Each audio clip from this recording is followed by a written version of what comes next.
Hey, what's good? Kevin Reeves and Pierre Sutton Jr. are creative writers originally from Chicago.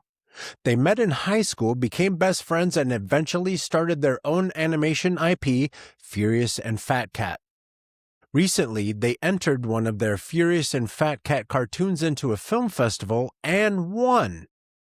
This is my conversation with award-winning animated filmmakers Kevin Reeves and Pierre Sutton Jr. Before we get into it, remember to go to coconutjustice.com to get you some clothes that I think would look good on you. Let's go. Hey, everybody, as promised, we got ourselves some award-winning filmmaking, animated, 2D animating, as MFs. You guys, welcome to the show. The team behind Furious and Fat Cat, Pierre Sutton Jr., and Kevin Reeves. That's right. Let's go. Let's go. The key and peel of 2D animation, baby. Hey, you know what we do? We be trying to do, you know what I'm saying? Ain't nothing to it but to do it. That's right. That's right. So right before we clicked record, I looked up, folks might not even know. Folks might not know that I ran an art-related podcast for like ever. It was called Sketch Zone. And 6 years ago, I talked to these brothers, and they were just warming up back then. That's right. That's right. That's right. Yeah, it's true. It's true. I mean, that was the web series days, right? Yeah, The web series shorts. days. We were still figuring it out. We were, we had the universe sort of more idea, it was light years apart from where we are now. So still a whole lot of work. We still got an incredible amount of work to do, but I think I know the path is a lot more clear for us today than it was. Oh, yeah. Once you get that structure down. So many different ways, right? Yeah. Once you get that structure down. Let's go just refresh everyone's memory. What is Furious and Fat Cat, and how did it come about? Yeah, so Furious and Fat Cat is a buddy comedy. Two best friends who grew up together it's set in Chicago. Two best friends who grew up in Chicago that took different paths in life. Like Furious sort of left Chicago to the Ivy League, to Wall Street. Fat Cat stayed in Chicago, dropped out of high school, became a correctional officer, which we see in the beginning of the pilot. So they couldn't be more different, even their appearance. Furious is fit and trim, and Fat Cat is big. Fat Cat's real laid back. Furious is fiery, right? Which is sort of obviously baked into his name. But they come back together to be roommates, and they navigate life's ups and downs together in their 20-somethings, it started, Pierre and I, we've been friends for 30 years, right? We go back to high school together. High school. Yeah. Where'd you guys go to high school? We went with Mike Chubb. Hoffman Estates. Yeah, Hoffman Estates. Yeah. Okay. Yeah. Both of us, this is our common bond. Both of us started in Chicago. So it's one of the things we bonded. Like I grew up on the South Shore, like 68 and 07 South Shore. Get my address, but South Shore. And Pierre, where were you in Chicago? Yeah, so we started in, Stayaway Gardens, and then ended up my last place of residence was on University, 66 University. So yeah. So I'm South Shore. We really kind of close, you know what I mean? And then so we bonded there. Like we were both original Chicagoans that relocated to the suburbs, and then we were on sports teams together, played football together. But where we really bonded was we were at track. And so anyway, that's a lot of backstory. I don't want to get too far into like all the backstory stuff, but for many years, we've been writing partners, right? Not as formally as we are today, but we always talked about writing, literature, just loved the art of storytelling, just loved it. I mean, both in books and on the screen, right? And when we were in our early 20s, we wanted to do something together, but then life started lifing. as it can. You know what I'm saying? We were just talking about that, huh, Pierre? Yeah. So started having kids, Hey, had man. 4 Joined the kids at 6 years. military. Yeah, Hey, yeah. bruh, life, boy, you know what I'm saying? So it took us all this time. And so basically, we knew we wanted to work together. And I had been writing a lot of serious content. Like before I created Fierce and Fat Cat, it was Slug, A Boy's Life in the Age of Mass Incarceration. It was a great story, but it was heavy. My day job was heavy. I just was a new dad. That's heavy. So I had so much responsibility. At the time, it was during the pandemic or pre-pandemic, but it was a lot of things going on. A lot of Black men were getting shot. I don't know if you remember, like every day you were looking up, people were getting shot. It was right around Mhm. the George Floyd time. So society, everything was heavy. So personal responsibility. Pierre was in the military, nuclear. So I was like, whatever I do creatively, it's got to make me laugh. And maybe people might want to laugh with us. And so I just really started racking my brain about the type of characters, the archetypes that I wanted to create and the type of stories that I wanted to tell. I said, Maya Angelou has this great quote. She says, if there's a book and that you want to read, but it doesn't exist and you have to write it. So I took that same kind of perspective into creating Furious and Fat Cat and just mulled over for like a month, right? And then when I wrote some like little biographical sketches up and put some stuff together and called Pierre immediately. I got it. Like once it all came together in my head, I called him up right away. Like, bro, Furious and Fat Cat, this is the premise. And it was like serendipity because he just immediately clicked. He was like, but us, we best friends. So it's a say less type of relationship. You know what I'm saying? So Yeah. that night, go ahead, Pierre. I mean, you taking, No, that night, I sent them a skit, one of our first ones, like yeah, promos called So Sexy. The unboxing, 'cause my son, huge gamer, of course, Yeah. belong to that yeah, gamer generation. And I remember him when he first got I think it was the Xbox 360. Yeah, it was the yeah, 360 joint, and he was unboxing. He's like, "Oh my God." yeah. Like the controller, like, "Oh, look at the curves. It's so sexy." I was like, "That's Fat Cat." And I literally called him with a I voice can memo like hear that, and then I can see Fat and it Cat was doing that with your yeah, voice. yeah. It's actually one of our first It was promos, so it's one still of our on our first YouTube Yeah. channel. one of our Yeah. first sketches, man. Yeah, and that's, I mean, I couldn't be happier to do, like, it's cool to do stuff, but it's even cooler to do stuff with your brother. You know what I Yeah, mean? Because exactly. it makes things so much easier. He's got my back, I've got his. We have that creative synergy between the two of us. Where I'm weak, he's strong. Where I'm strong, he's. You know what I mean? It's Yeah. just, it's great. I was just telling my wife, like, man, I'm so grateful and thankful that I got a partner to do this, who also happens to be my best friend to do this with. And Yeah. so we're bringing like true authenticity to these characters, right? Because it comes from like a really deep place. And there's also imagination, observation, and all that into it too, of course. But just like the core of these characters are us. You know what I mean? And we really care Yeah. deeply about it. Yeah. Lately I've been reading up on how to write a novel. Okay. You building the outline and all that stuff. And I was going somewhere with that, but I wanted to ask you like 5 questions at the same time, so it left. So instead, what I'm going to say is having that person that accountability is kind of the wrong word, because I guess there is a little bit of a accountability because you're talking to someone, you're being, oh yeah, I'm going to go get that done.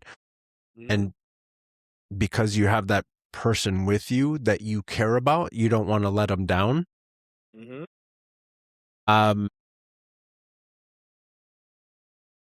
Does that relationship, how do you grow that relationship and trust, knowing that this person really does have the best intentions for this idea?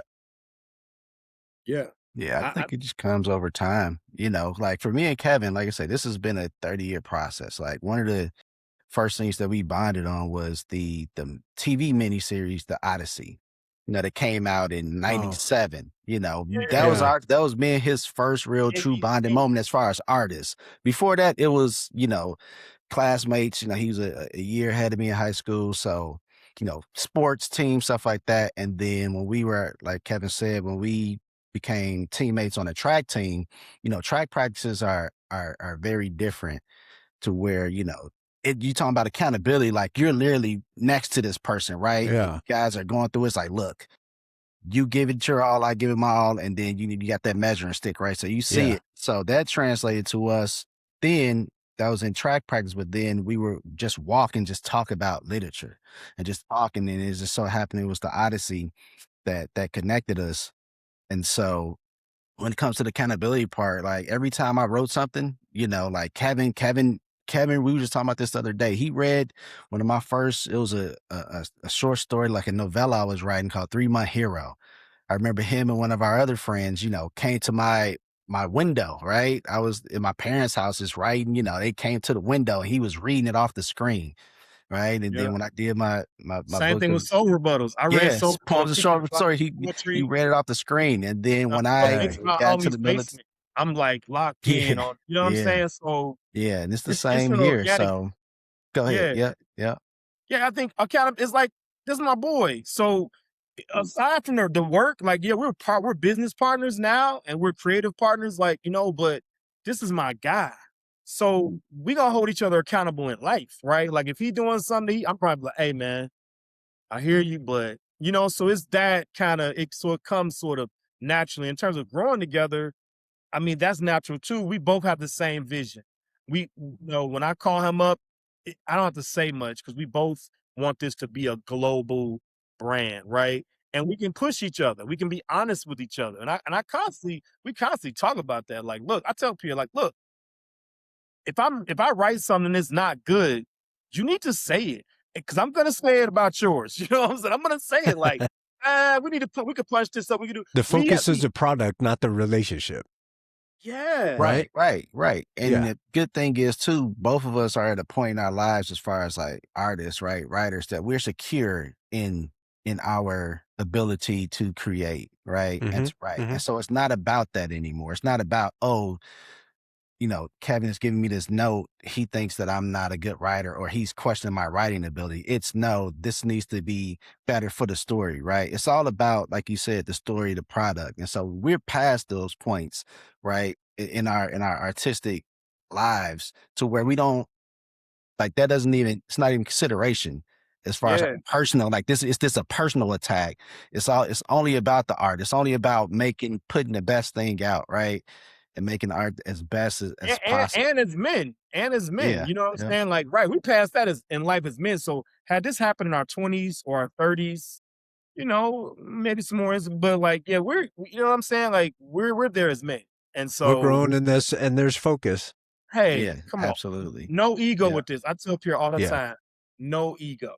None. Yeah, that's it. I don't want to see you guys on VH1. Where are they now? I want to see you guys. No, we gonna be if anything, it'll be you know what I'm saying. It won't even be Wu-Tang Clan because they had they issues, but it'll be Outcasts. Oh, that's what they I'm talking about. They go to each other's kids. That's what I'm talking about. Football games to this day. You know what I'm saying? Like they are brothers to the core. They love each other, and they, no matter what's happening with the art of music, like they are, they Equipment. They won. Or South Park. South Park. There you go. South Park. Still writing dope stuff together, still creating, haven't heard no drama between them.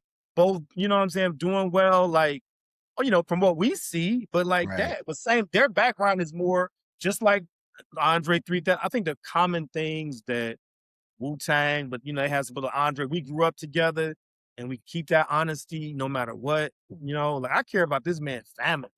You know what I mean? So like we can't get past a little differences in business or art. Like what we talking about? You know what I'm saying? Like what we doing? At the end of the day. And he knows that, like he said, he's know me. It's nothing like I will send him a million messages before the crack of dawn. He wakes up, it's like ding, ding, ding, ding, ding, ding. So Boy, you get a better little not take struggle. my phone number. You'll be getting tired of all these damn messages. I tell him, but that's the thing, because he gets self-conscious about it. Still to this day, he gets self-conscious. I tell him, like, Kevin, do you. Like, we need to be able to have that outlet with at least each other, right? Because we don't have it with the rest of the world. You know what I'm saying? Like, we're highly responsible in our, day jobs, things of that nature. So we just need to be able to have that creative outlet, and what other better way to have it with your brother? You know what I'm saying? Yeah. That's what And I'm being saying. our authentic selves. Like he Yeah. allows Yeah. me and I allow him because he knows me, right? It's not like we met. It's not about Fierce and Fat. Like it wasn't, we didn't come together for Fierce and Fat Cat. We've been together. So he know I'm like this with Fierce and Fat Cat. I'm also like this outside of Fierce and Fat Cat. And that really helps. You know what I'm saying? That really Yeah, helps. yeah. Yeah, let me tell you, ego is terrible for a project. Ego is terrible for relationships. Yeah.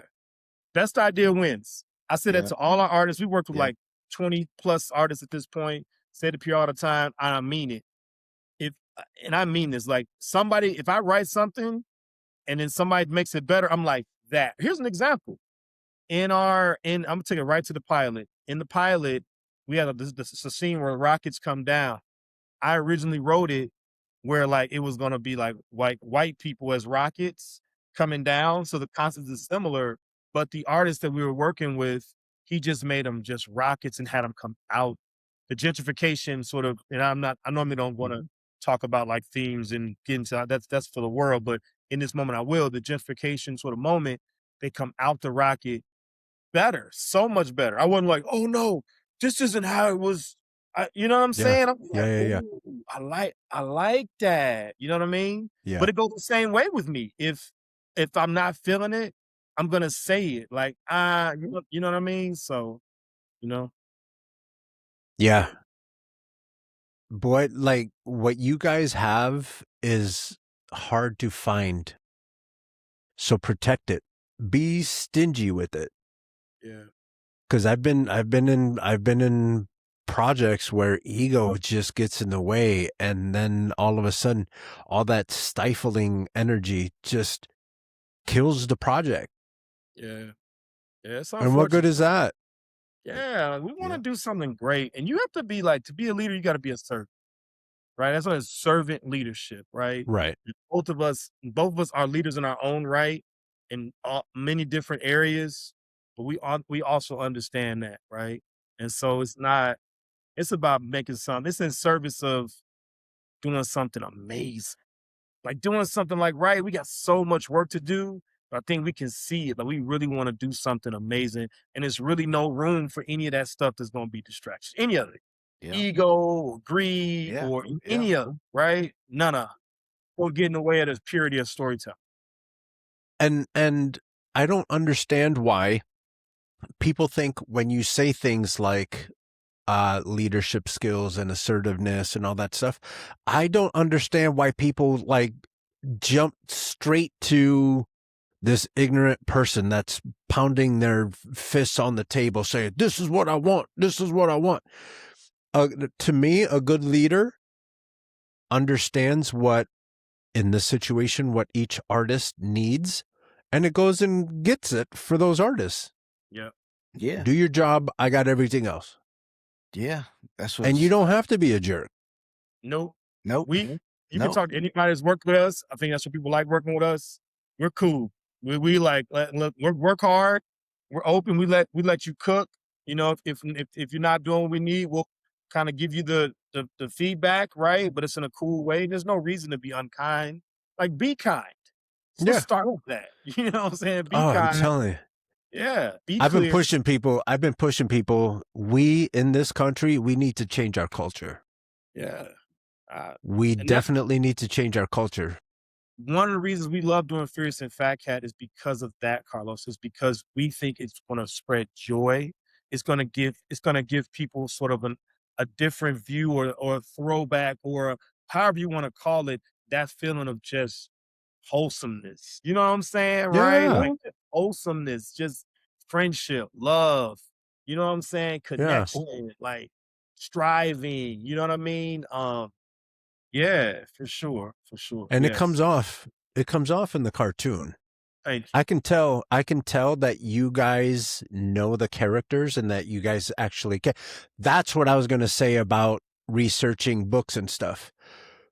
Like building outlines and stuff.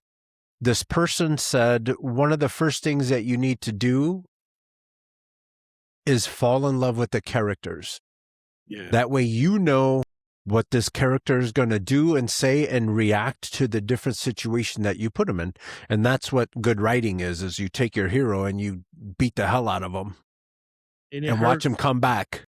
Yeah. Yeah, you gotta put through stuff. You have Conflict. You need the conflict. You need Yeah. to take it, right? Yeah.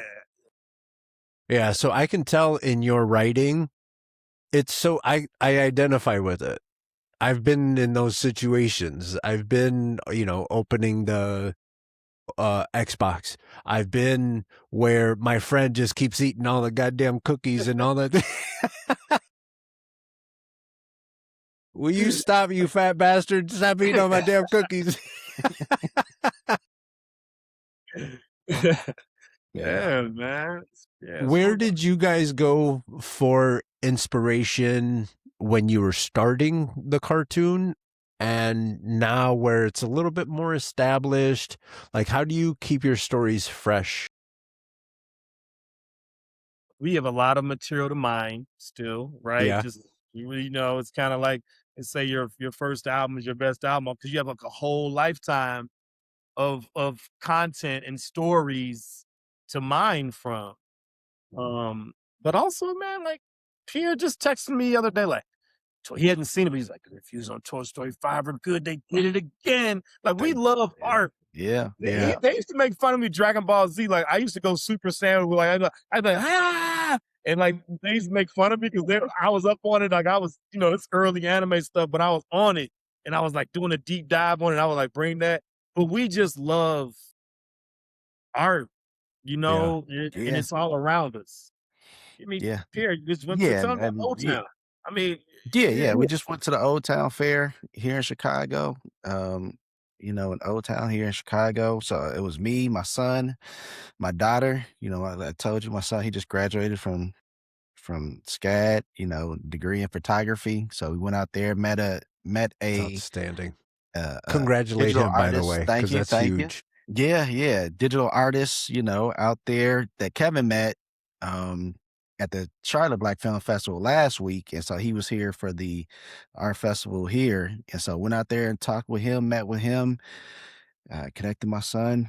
So it's just about living life, right? Just being immersed in like this is like so. A lot of our stories and a lot of inspiration just comes from also just living life, right, and getting out there amongst the people, right? And so that's why we also excited about, we're talking about keeping the story going, with the comic that we're coming out with next. It's the next issue. It's actually the next episode. So we got the pilot episode on YouTube, and the next episode that we had written, we turned into a comic. And so that's coming out, should be out, late July, early August this year. And so that way we can actually be out here, with the people, going hand in hand, engaging. So we've already been setting, we already been setting up, author talks and events and things of that nature. And so that's where the inspiration comes from, right? Sure. And it comes from just the people around us also. Yeah. So Fat Cat, a lot of Fat Cat, comes from one of our good friends that we know, Yeah, the original inspiration obviously came from us, our friends. Like literally, I post some on IG like, this is the Fat Cat inspiration, right? Like, you know what I'm saying? Just like people just here, like, here you go. Like this is all the way that authentic, right? But then that doesn't make a good story. Like you said, like we are both tacticians, man. Like we really do this. We put the 10, 20,000 hours of work in to understand kind of what makes these things. Like I was listening to like some Seinfeld was talking about how he's always thinking about jokes. Like as he's walking around his world, he's like, that would be funny. Like that's how I am, and Pierre is with storytelling, right? And to his point, you have to get out. That's what we are excited about the comic book, because it puts us in the world, right? And that's where your material is, with people. Just awkward situations that happen or whatever, right? Like taking that and putting it into the story in some way. It has to work, it has to fit, but just understanding how to construct stories and maybe take this little jewel and we're not gonna do it exactly how it really happened. You craft it up, right? So it fits into the, you know what I mean? Mhm. Yeah, man. And it is exciting because, like, honestly, Furious and Fat Cat has been an internet play the entire time. And so for us to be able to have this tangible, this thing that people can hold and own and, trade Yeah. or share, it's super exciting. It also gives us a way to just build our thing from the ground up without having to worry about algorithms or things like that. You know what I mean? That's what I'm saying. Don't Yep. if you're doing it for the algorithm, just don't do it. Yeah. You know? Right. Because it gets less, it becomes more about the algorithm than it Mhm. does the storytelling. Now you do need to, if you're an entrepreneur, you're independent, learn these tools.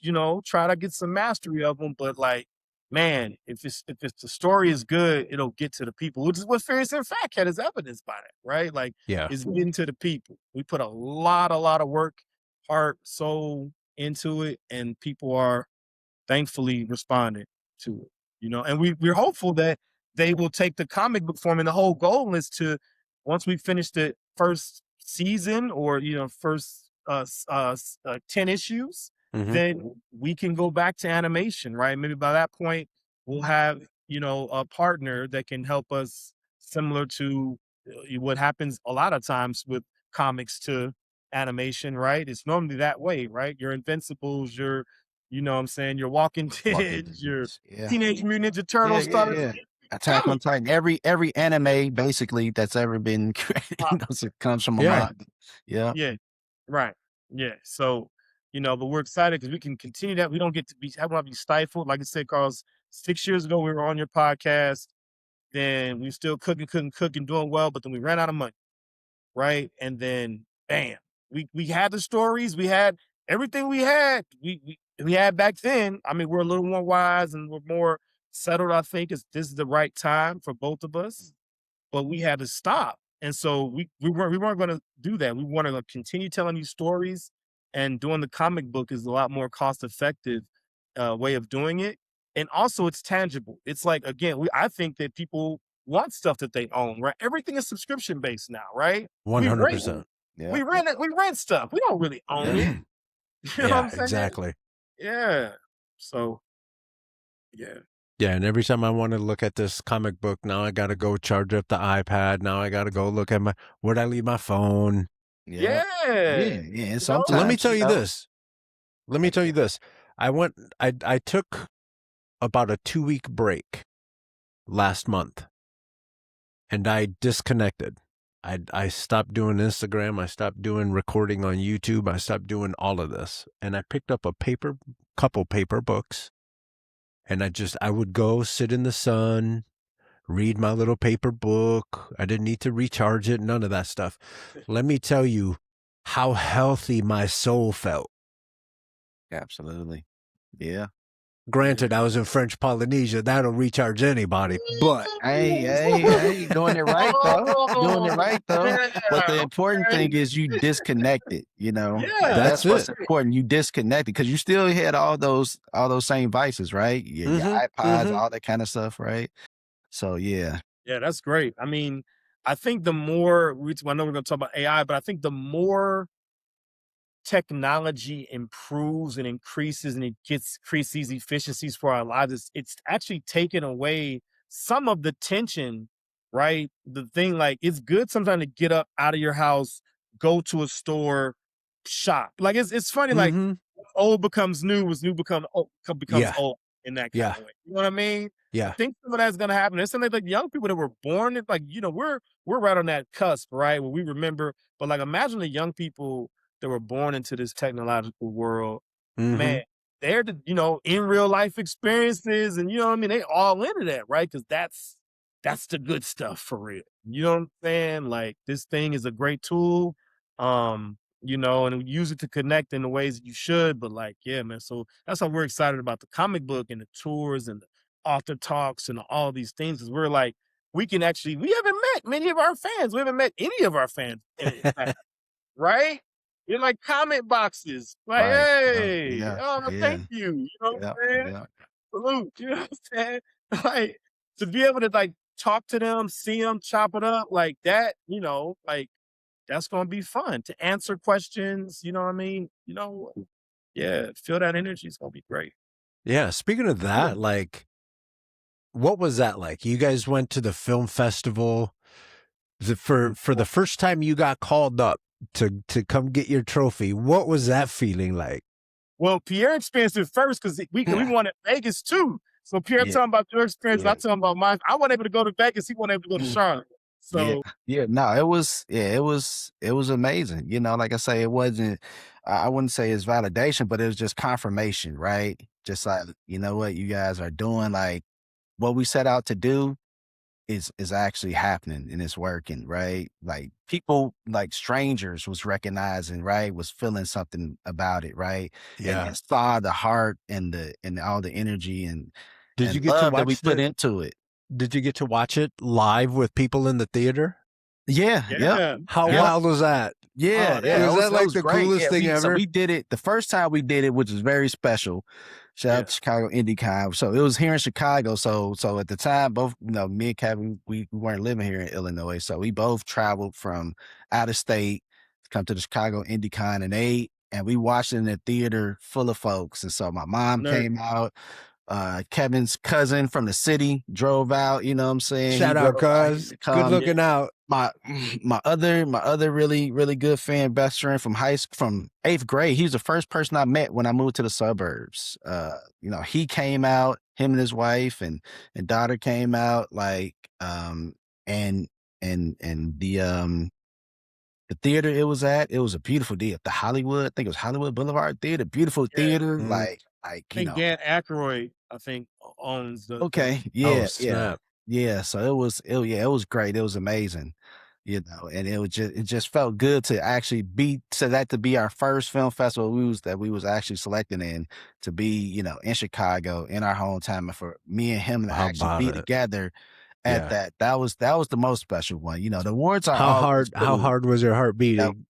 Bro, I was nervous. I was nervous. I'm the type of person, man. I couldn't even enjoy the moment like when it was on screen. Like people like it because it's different. Again, internet versus real life, right? Like, yeah. And it'd be like, oh, we got 1,000 views today. Okay, cool. But when you in there and these people were like this, and you sitting there, and you like, oh, they gonna laugh. Yeah, okay. Yeah. And Pierre was like, they was laughing, Kevin. Yeah, they was laughing over here. They commenting, you know what I'm saying? Because I was, but yeah, people commenting. That was a beautiful thing when you got people talking to the screen. That's my chef's kiss. That means so we had a lot of that. So this time in Charlotte, the most recent time, I was like, I had done it a couple times, and so I wasn't as nervous. And I had my family there. That was special for me. Like I had my wife, my kids, my parents came out because like this is the only time. So we're doing the prestige thing, right? Like we're doing the film festival just because we want to check every box, right? And a lot of people, though, now I will say this, I'm gonna go back to the award moment. We're sort of being prejudiced because people don't like. Traditionally, the film festival, your film would break at the festival. It would premiere, or it necessarily, even if it didn't premiere, it still would be new to most people seeing it. They wouldn't have access to it, right? But we're living in a different time, and we chose to put our project on the internet to give it to the people so we could see if people liked it and we could go from there. But a lot of festivals have been reaching out and being like, oh, we want it. They see how well we're doing, and we're not giving them that exclusivity. So they're getting flat out rejected, which is fine because we want to be where people want us to be. So it makes these festivals where we're getting accepted all the more special, like the Charlotte Black Film Festival, we just won, Best Animation. So it was cool. Like I said, room full of strangers. And also what was cool about this particular one, you're building with these people during the festival, talking to them about their projects and all of that. And then your film is up there, they reading the names, and then boom, you got people you just met, like, yeah, you know what I mean? Yeah. Because not only do they dig the project, they kind of like you they think you're a cool dude too. You know what I'm saying? So yeah, it was dope. And I think this is the last time we're gonna do it, right? For film, this is our first project. and we'll probably never do this again, right? So it's a special summer from that regard because there are a lot of firsts and in some ways lasts. I mean, maybe the next time it might be on some when Fierce and Fat Cat is global and we might on some super prestige stuff might, can or you know what I'm saying? Something like Sure. that. Maybe, but maybe not. Cause you know what? Maybe not. You know what I'm saying? We about the people elevating us. And so we brought inclusivity, not exclusivity, you know? I love that. Yeah. You guys were talking about how much you love art and all that stuff. What do you guys think of the Spider-Verse movies? First one for me, first one was dope. Yeah, I thought it was they're good. They're beautiful. Yeah. Beautiful is what I think, but like, stylish, like yeah, super yeah, stylish, right? yeah, Like, I mean, yeah. people are fighting their style. You've seen that. Even Kid Cudi, the Kid Cudi movie, which I love, by the way, was really I well did done. too. Yeah, I did this one's too. about the Kid Cudi joint. Yeah. On Netflix? On Yeah, Netflix. yeah. yeah, Yeah, big style, but yeah, they're good. I mean, I have nothing bad to say about them. I think it's like a game changer. I Yeah. love the characters, man. I love everything about them for real. Like, yeah. I mean, I love the first one. And I tell people this all the time. I connected with those two movies more than I've connected with any movies ever. which one? Spider-Verse and Into the Spider-Verse. Spider-Verse, yeah. Okay. Yeah. Wow. That's a pretty big. I That's connected fair. with them because of, they're in the inner city. The mom was, I grew up, my dad's not black, but growing up, I had a black father figure. Okay. And so I connected with Miles Yeah. more than any other character in any other movie ever. Wow. Yeah. And then the second one was just absolute art, moving art pieces is what it was. Yeah. It was incredible. Yeah. I mean, the amount of the amount of work those artists put in for this project, right? To come up with something new too. Because we know it's easy to imitate, right? But to come up with that style. And like honestly, like what you're saying about Miles Morales, man, is like that's how we feel about Pierce and Fat Cat, right? Like we are trying to, it's not all about identity, but identity is a part of it a little bit. You know what I'm saying? Like I hadn't seen these characters on the screen before. Pierre, we talked about this. We hadn't seen him, hadn't seen people that I could relate to in this particular way, especially in animation. You know what I'm saying? But just overall, right? So like for you saying that you identify with Miles in that way is huge. And like, we need more of that. Like, what's up with the one-offs, right? Like, oh, we got this, man. Why don't we have like 10 projects that are dope like that both have diverse? I'll tell you what, like, I like The Bear. The Bear's coming back out.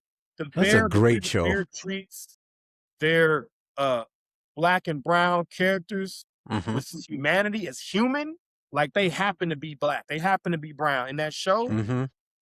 Man, it's not too many shows that can pull that off, man, and still tell a good story. It's not about that. It's about them as people and their sort of hopes, dreams, ambition. They happen to be black, they happen to be brown. And actually having actually having our people be about something. We're not up there just shucking and jiving all the goddamn time. Bruh, we in 2026 and that's still a thing, right? Like, come on, okay, we get it. Like that is an element, but there's like a whole spectrum. You know what I'm saying? Absolutely. Right. You know what I'm saying? We got doctors too, bitch. Yeah. Restaurateurs, all that stuff. You know, all of it. Yeah, the pastry chef dude that went over to like, you know what I'm saying? Yeah. Right? Yeah, Like, Switzerland. Yeah. that is real. I am like, so glad they made him the pastry chef and not the bouncer. Yeah, this because he's a big dude, right? Yeah. Big dude, pastry chef, and he's Yeah. very delicate and Very you feel delicate me? with his big ass hands. Yeah, big ass. And he Yeah. Yeah. smoking it. You know what I'm saying? Like, come on, you feel me? And so that's the thing with like Fierce and Fat Cat. We want to bring that energy. I've never seen, I'm gonna tell you a story, man.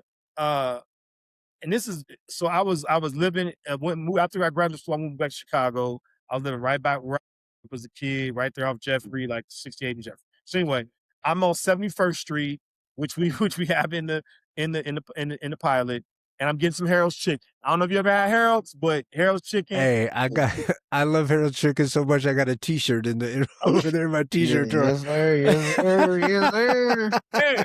So I'm on 71st. It's a dude, man. He rolling up a blunt. I'm about to go give me some. I'm just doing I'm in my flow. This is my normal routine because I live like 3 blocks over. So anyway, I had my crimson. I had crimson just like this. I had crimson one of my Harvard shirts on, and that day it was like college football season. Alabama was playing, and the dude was rolling the blunt up. He was like, "Oh man, Alabama gonna get whooped today." Da-da-da. I'm like, man, I said, this is not Alabama. And he looked at me. I said, this is Harvard. And he looked. And he like, man, you ain't get out of here. You ain't going no Harvard, man. Get out of here. You know what I'm saying? You ain't going no Harvard, man. You know that rope was blunt up, right? And so that I used to have like this key thing on my keychain that had like the shield or whatever, like the shield that's in the back. I used to have that on my keychain, and I showed it to him, but he was looking in my eyes. I was looking serious. I was like, he's like, no, I don't got to. You went to Harvard? He looked at me, and then he turned to the whole block and was like, hey, y'all, this nigga went to Harvard. You know what I'm saying? He was, you know what I mean? He was just like picking me up. And it was like a great moment because it's like in his mind, he like, I'm just doing me. This is my life, right? But that's we want to see that. That's happening every day, right? It's not like these stereotypical, you know what I'm saying? Right. Like he was proud of me, right? Yeah. It was, and you're not out here running around like Byron Donalds and stuff. Yeah, I mean, bro, like that. And so I wanted to bring that and set that kind of energy, right, into the story, showing interactions and perspectives that we haven't seen. And I feel like the game needs that. The game is starving for different kind of stories, different kind of characters. You know what I'm saying? 100%. You know what I'm saying? You should. I recorded this video with one of my really good friends, Nancy Dome, Dr. Nancy Dome. And I was explaining that to her. There, my brain did it again. We were talking about characters and what were we just talking about? What the game, diversity of characters, different storylines, storytelling, original storytelling. I said, take a look at what's happening in Hollywood. All these big studios are laying people off because they're leveraging AI and they're exporting jobs and all that stuff. And then they come back and they lay off another 100,000 people, however many people. And at the end of the day is because they don't want to see your stories no more. We're tired of seeing. Exactly. This is me. Over and over. This is me. I'm tired of seeing princesses and little fairies and all this stuff. We have our stories to tell too. Yeah. Yeah. For sure. Yeah. And what's more important, there's an audience for it, right? That's evident with Fierce and Fat Cat. You know, we're almost at 300,000 views? Almost 300,000. Yeah. Let's go. Like hard won choice, right? Yeah. I mean, that's why anime, right? That's why people have had to look outside of America because the storytelling in the mangas and the anime is beautiful. Yeah. It's human. And so young people have gravitated to that because they can't find it in our culture. Think about how deep that is, man. You know what I'm saying? You know, it's because like our approach is for the bottom line. And that's why Japan has anime and we were working on like He-Man and things that were fast to turn around. Yeah. You know? Right. I mean, so when you do that, like you're taking the culture out of it. Yeah. I mean, it's like the American automotive industry, right? For years it was dominant. Ford, you know what I'm saying? Chevy, GMC, but they started, business schools started breaking down, and then Toyota, Nissan came in, game over. Honda, right? Ate up so much of the market share. Similar thing is happening creatively, right? I mean, Crunchyroll is huge.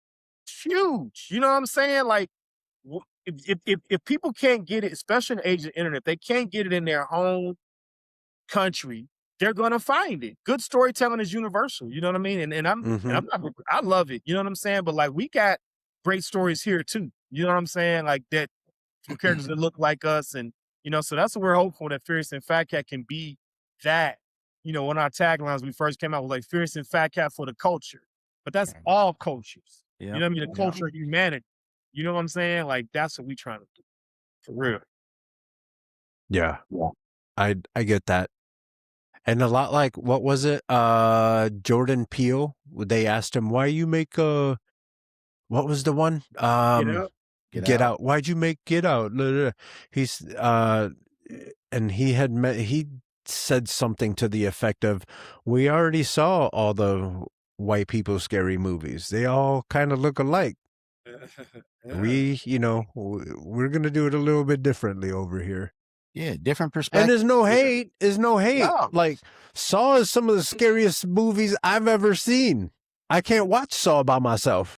Yeah, I can't watch it at all. It's just gruesome. You know what I'm saying? Just it's like, what's scary about just ripping the dude apart? You know what I'm saying? Like, some people, some people like it. Now, yeah, exactly. But that's also like the beautiful thing, about the world that we're in now, right? Because no matter what your art is, there's an audience for it, and you can find it, you can cultivate it. And that's the beautiful thing about, like, with Fierce and Fat Cat, right? Our audience is so diverse and universal, and that's why we get out here with this comic, so we can get out to the people and get out here and and really cultivate and find our audience. Yeah, like really, like I think, what you said, we're just getting started, Carlos. Like we're infants, man. Pierre had a great analogy. We came out because, of course, I be having my moments. I'm nervous, put into this. He's like, Kev, we got a newborn baby. He said the pilot is only 6 months old. The comic isn't even born yet, to continue to extend the metaphor and the analogy. It's in its gestation period, right? And so that excites me. Like ever since that was framed that way for me, he framed that for me. It's like, oh my God, sky's the limit. We just got to just keep working, right? Just keep working, keep connecting. Don't pay attention to like the early returns. Like we launched the comic and we only sell like 10 the first week. Okay, that's a beautiful 10. Exactly. That's 10 more than you sold last week. Exactly. That's And right. it's something physical. You know what I'm saying? Right. Yeah. Like I told Pierre, like, I was just texting him, like, man, I can't, because I'm always obsessively checking our numbers on YouTube. And I was like, man, I can't wait. That's exhausting, ain't it? It is, man. I'm like, I can't wait to be able to just do that with our comics. You know what I mean? Like, let's order it from here and like get into that, like that kind of data. I'm excited about that growth, man. Like, and that's a really important lesson for the younger artists that might be watching this, is when you have something, if it doesn't blow up right away, it's okay. You have to give the people that want to watch or look or read your thing, you have to give them the time to find it. Yeah. Absolutely. And the difference between what we do is we're doing this by ourselves. There's other people that have money behind them that they can go and buy all the ads and get it in front of people and do all that other stuff, which is okay, fine. But like, I come from hip hop. We do shit. You tell me I can't do it, I'm going to do it. That's right. That's right. You're not going to stop me. And like with hip hop, right? The most popular hip hop, right? Hip hop started to explode when we had the Bad Boy Street teams, Rockefeller, when they were doing the basketball games at the Rucker, so like it was about being out there amongst the culture, amongst the people. And so that's also important too, to, just get out there, whatever, to start local, just like all politics are local, like everything is local. Just go to your local library, like it is so many people, and they are looking for it. They are looking for whatever you are trying to bring, whatever your art is. Like I said, like whatever it is. Hopefully this is something good, right? Something good, nothing. And look how cocky, destructive. Look how cocky fans are when they say, "Oh no, I've been on Furious and Fat Cat for 6 years now." For real. You know what I mean? For real. And wait till they get that picture. You know what I'm saying? We in Houston. So they get in the comic, pow, got the picture joint, like that's, those are core memories, right? That's something that's, you can't duplicate that. Like I said, AI can't duplicate that. No technology can duplicate what's in the real world, Yeah. That feeling, Yeah. that feeling you talked about that you got from watching, Spider-Verse movies, that's like nothing can duplicate that. Yeah. And also Like, think about Carlos, you're in a movie that I'm sure you saw him in the theaters, right? I don't think they even Mhm. released it in streaming. And you surrounded by you know what I mean? So that By energy, people right? who wanna be there too. exactly. Yeah, yeah, yeah.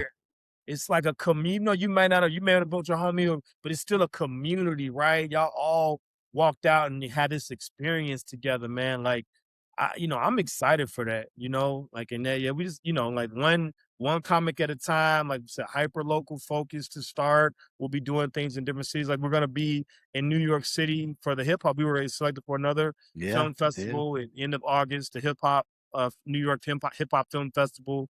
And we're going to do a Comic-Con there. It's been sort of decided Oh, that hell yeah. we're going to have like a mini Comic-Con after our screening. You know what I'm saying? So it's like Hell screening, yeah.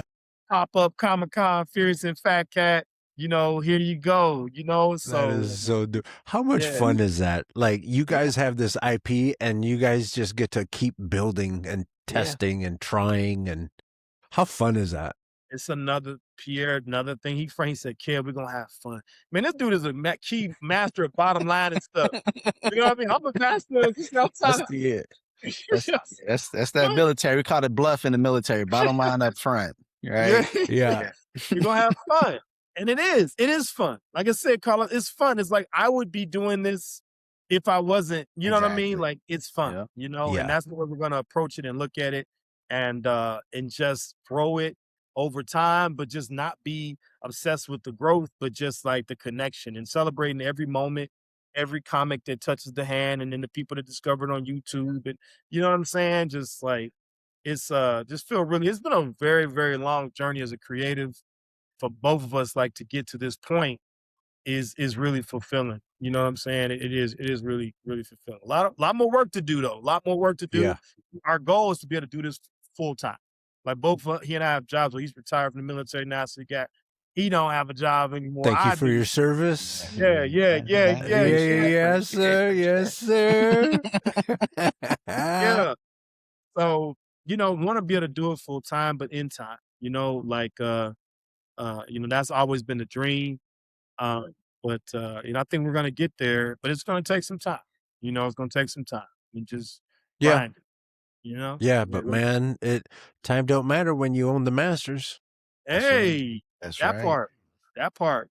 And I think we were protected. I'm thankful that some opportunities that we passed on, are gonna probably help at this point. You know what I mean? We wouldn't have the freedom to do certain things that we're doing. It's great, and so Yeah. yeah, You take the time and build it right. that's right. Exactly. Yeah. And then that way nobody can take it away from you. That's right. Yeah. 100%.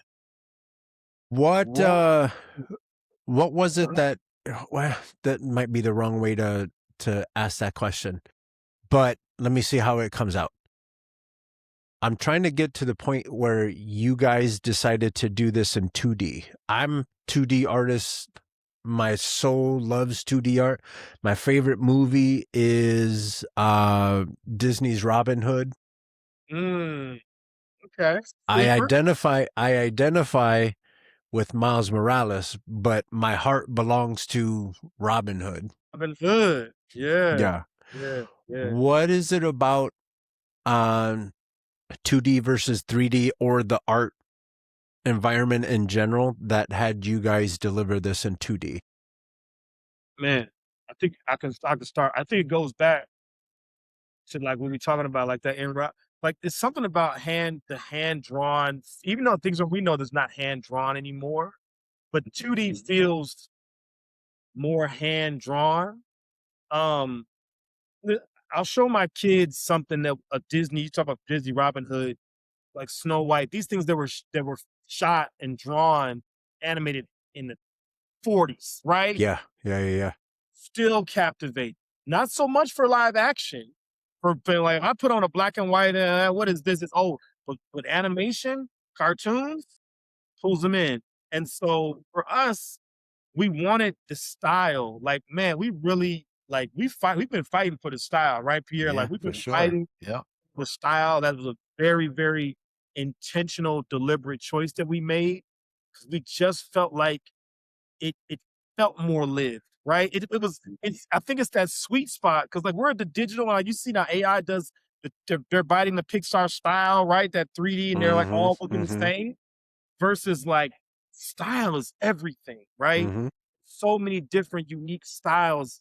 We landed on this one after a lot of trial and error, working with different artists. No, no, no, no, no. Because both P and I can't draw a stick figure, but we can. We stand on the storytelling. Yeah, But we yeah, knew what we wanted. We knew what it should feel like, right?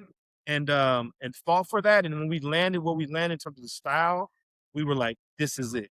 And it just feels like it's just more full and more life than like the 3D style. Also, practically speaking, it's less expensive as well, right? But that wasn't a consideration when we first started. It was more about like what's the animation that we really like? You know what I'm saying? When Pierre mentioned Attack on Titan, that's not 3D. yeah. That's 2D animation. 2D. You know what I'm saying? Like, Yeah. yeah, yeah, yeah. Is that the same? Was it Titan AE? Nah, No, Titan AE, that was a DreamWorks joint. Okay. yeah, Like yeah. 3D. Because That was 3D though. that was Yeah. 2D 3D blend. That was just just Yeah, Yeah, yeah, that was a it good was one. so dope. yeah, Yeah. yeah, yeah. So 2D, what software are you guys still using? Flash or Animate? I think Harmony. I think the pilot was done mostly Toon in Boom? Toon Boom Harmony. Yeah. Yep, Harmony. Tone Boom. Yep. Okay. You know, so We were talking about memberships and stuff like that. I wanted to get into Toon Boom, but I am membershiped out. I can't. Yeah, I feel you. That's everybody. Everybody went to the subscription model, everything. You Yeah. know, like, yeah. Yeah, it's ridiculous. But it is pretty dope though. I think Harmony has like 3D capabilities and stuff like that. That you just draw on top of. But I just never been able to get into it. For me, it's always been my whole life. Getting into art there's always been this financial restraint or wall.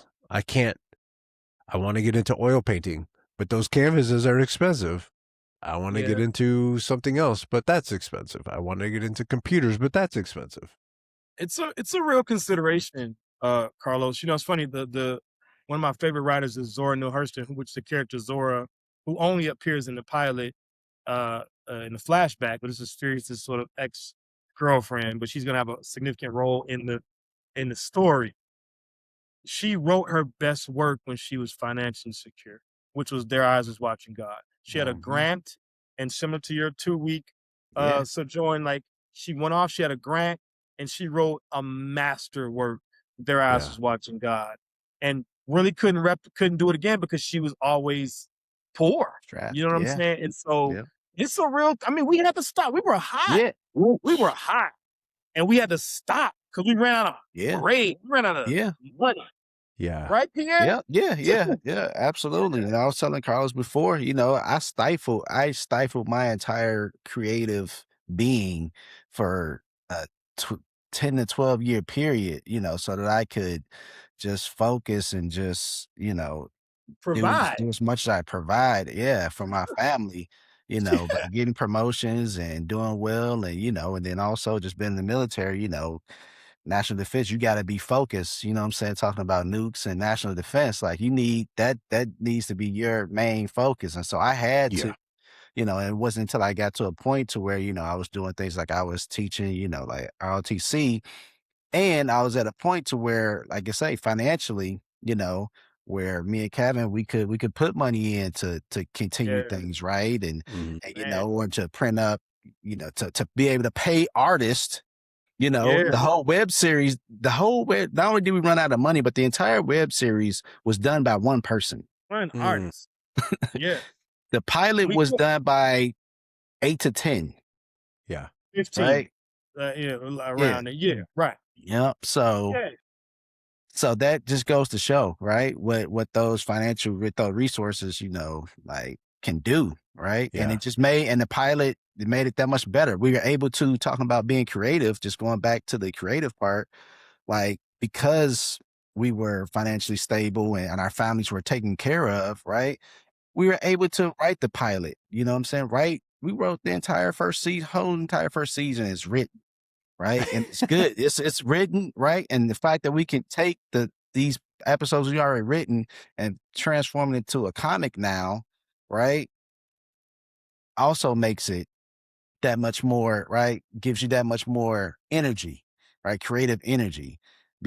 Because in the past it was, man, I really don't want to write this because I know it's dope and I love the concept and art, but is it ever going to be made? Is it ever going to be seen, right? Would I be able to afford to do what I need to do to get it to a certain point to where it can get out there and get to an audience? So the whole financial part that you brought up, like that's, and just having the resources to be able to continue to create and put things out there is huge. It's huge. We had this conversation before, and Kevin made a great point. Like, yeah, we're doing it right now. We're still doing it the hardest way possible, right?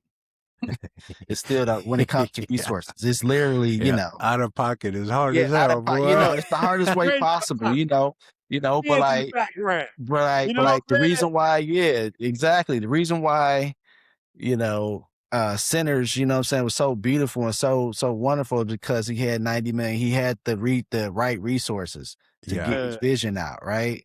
To get his own personal vision out. That was his own personal vision. That's an original work.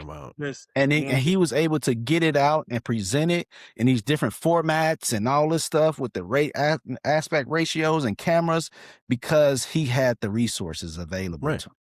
When you let a creative person be a creative and don't hold them down by financial constraints and all that stuff, that's when magic happens right there. Yeah. And everybody, 10%, everybody got their money tenfold.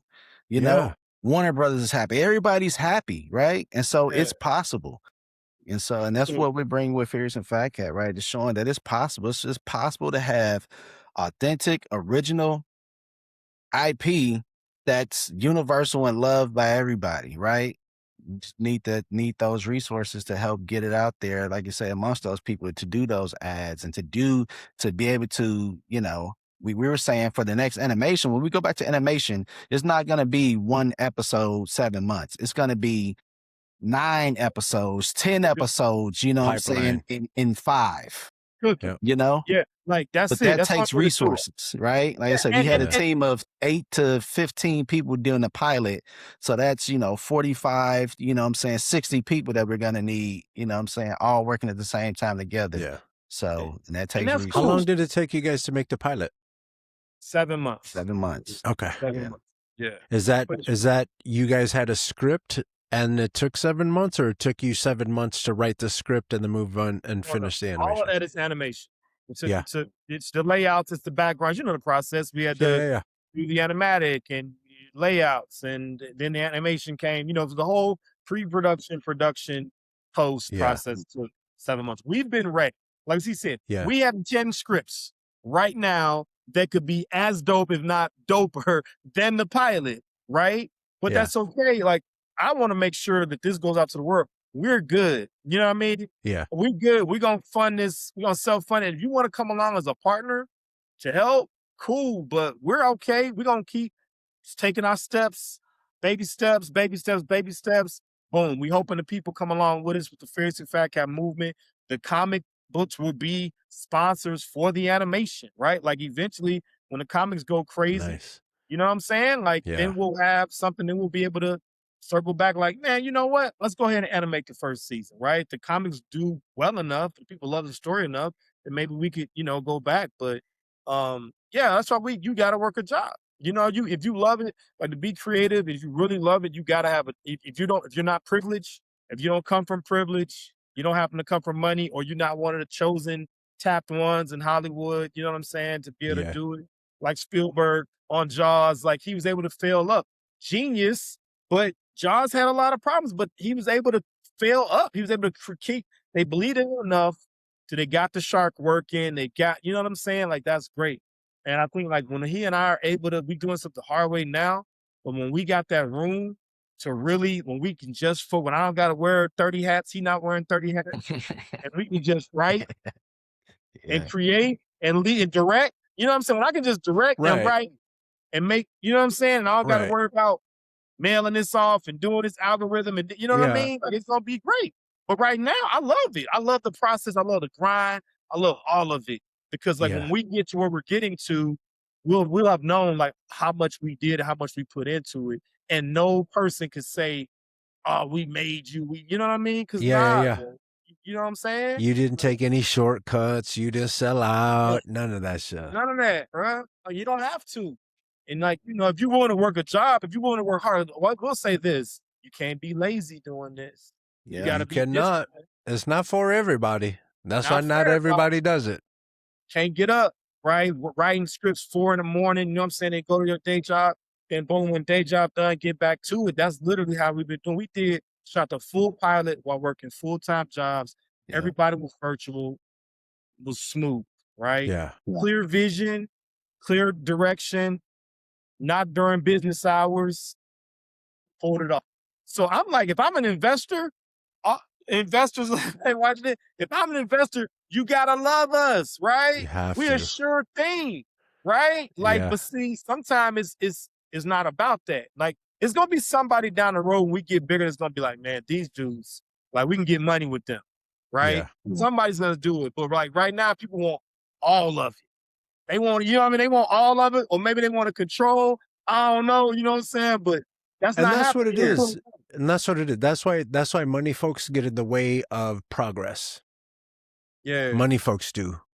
Because I've been studying the dynamic between the creative folks who generally are trying to find funding and all that stuff, and then the people that have all the money lack the ideas, right? Because creativity comes from struggle. How am I going to get out of the hood? How am I going to get up at 4 o'clock in the morning to write this script? How am I going to, but folks with money, they don't have to worry about that. They have to worry about, getting their kids to school. They don't have to worry about struggling to go to the work, to get the money, to pay the bills and all that stuff. There's no friction to their life. And you can't, it's not that you can't, but the really good stories come from that struggle, that I did it myself and I didn't let anybody keep me from doing this. And there's a dynamic there. So folks with money, they reach down and they start grabbing at things because, they know that Furious and Fat Cat is going to make money. So they want to get in on the ground floor, but they want to control it. But they don't understand that you don't understand what we're trying to do here. Yeah. You don't understand the stories. You don't understand what makes this unique. Yeah, I think though we're in a different era now where you have independent creators that are finding a way to get like, distribution is no longer a deal, right? You still have like Pierre mentioned, the resources sometimes, but like, man, we're doing the hard thing, animation, because it's like, you have to pay. If you can't draw yourself, then you got to pay somebody to do it. But there are kids with phones right now that are creating moving stories. You got the micro drama wave that's happening right now. Very low overhead, you know what I'm saying? Vertical dramas, like, it's changing and every day. Like, so the old ways of sort of artists getting taken advantage of, right? Because I was saying like this, I don't look at Furious and Fat Cat any different than Facebook, for example. Mark Zuckerberg went to Harvard. I think he graduated a year before I got there. And he and his boys, from what I know, put a lot of sweat equity into creating Facebook, put money into it, like actual money, right? And then they got outside investment, your Peter Thiels of the world and other people, right? Sean Parker came and make introductions, but nobody is eating better off Facebook than Mark Zuckerberg, right? I don't look at creative products or enterprises any differently when you take the same path, right? But often 100%. the creatives get taken care of because it's not, maybe it's a mentality for them, or they can, but I look at it the same way. Pierre and I put money, time, everything into Furious and Fat Cat. No one should eat or will eat off Furious and Fat Cat more than us. It's just unreasonable. You know what I'm saying? It's just not being reasonable. You know what I'm saying? Yeah, at the end of the day, Come on. it's just not reasonable, you know? Like, this is like, come on. What's the value? Okay, boom. Okay, you bringing money in to produce this. Okay, that's good. But the hardest part is developing the product, right? That's the hardest thing. And often you can't necessarily quantify that, right? And that's why Zuck is worth what he's worth, right? And all the early adopters are worth what they're worth. You know what I mean? Because they were there in the beginning and they put money and that sweat equity into it. You know what I mean? So I think creators are starting to understand that a little bit more and starting to value that. And so it should change the relationship. Everybody can eat. You just stop being greedy. Don't be greedy. You know what I'm saying? Like, if you have a hit, say if we have one hit, if you have a one-hit wonder and it goes off across a nation over the world, you should be set for the rest of your life. There's no way that people that create something, particularly if they have, I'm gonna say like this. Like, if you wrote it, you're just not like a voice, or right. Would you had all, you know what I mean? You had a huge hand in producing it. There's no way that you shouldn't be set. It's very sad when creatives get taken advantage of in that kind, And it's that it's the lack of business intelligence that as a collective we have. Yeah. Or yeah. And you mix in the imposter syndrome and all those struggles as a creative person that you go through. Is this good enough? Nobody's going to want to watch this. No. And then someone with a lot of money says, "Hey, we're going to give you a lot of money." Yeah. Right. And we get take advantage in that way. Yeah, because it's the paperwork and all the other stuff. And then also it's just the way that the industry is set up. Like in no other business, industry is it, where the owner just doesn't get anything. You know what I'm saying? Yeah. Like my wife owns a with beauty the exception supply of store. music, but that's kind of the same. Yeah, well, that's what I'm saying. Like that right? artist-centric, Yeah. you know what I'm saying, industries where the artists, where the people who produce and make the stuff get the least, right? Yeah. And it's the folks who have the least artistic abilities make the most. It's changing. It's like, and it absolutely is changing. Kai Sinatra, I Show Speed. This is a different generation that are more savvy, because I think they understand sort of like through the internet, right? Communication is going, like how much they've put into this, and they value what they've done, and they're not as quick to give it. It's still going to happen. It's going to happen every day, but it's changing. You know what I mean? And so shame on me and Pierre if we like to get to this as far as we've gotten to not take. And like I said, we turned down a couple of opportunities early during the web series time that we're happy that we did at this point. Yeah. Have you guys been playing around with? Have you guys sniffed around AI at all? Only for analytics. Yeah. Only for. Listen, I think it's a good tool. I think it has a place in art. This is my opinion. To make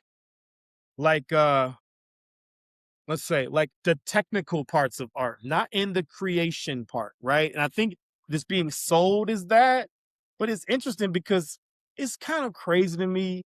That's the last place. Like, if everything gets there, art is going to be the last thing to go, right? They're trying to no way.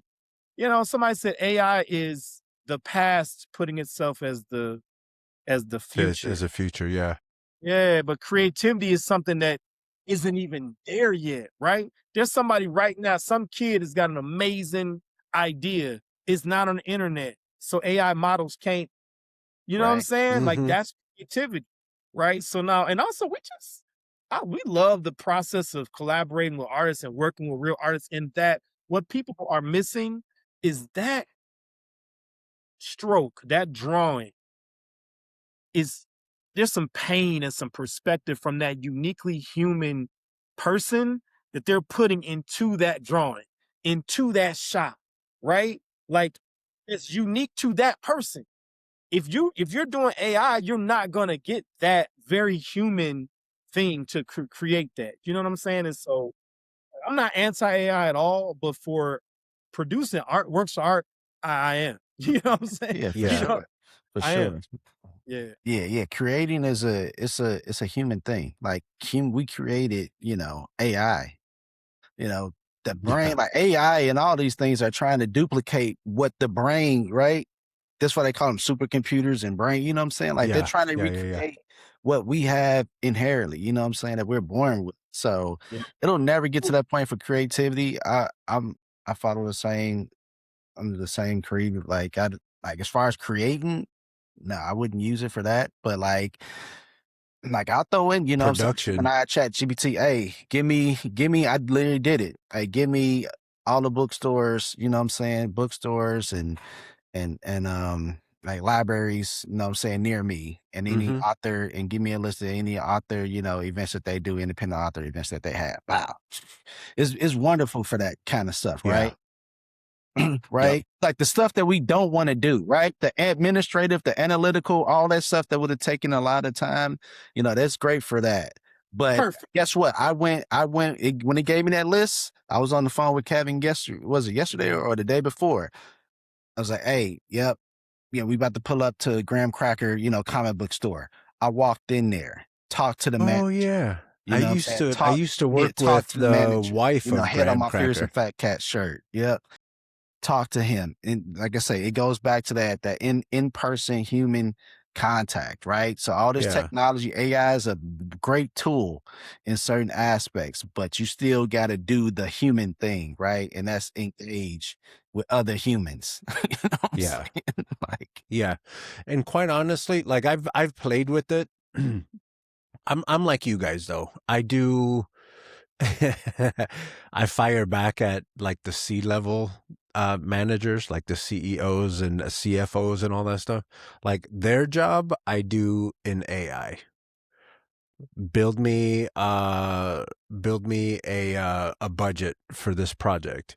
Ask me Mhm. questions uh about my idea so I can build a budget for that, or a spreadsheet, or all that stuff. All the people that continue to take advantage of artists, I use Mhm. AI to take advantage of their positions.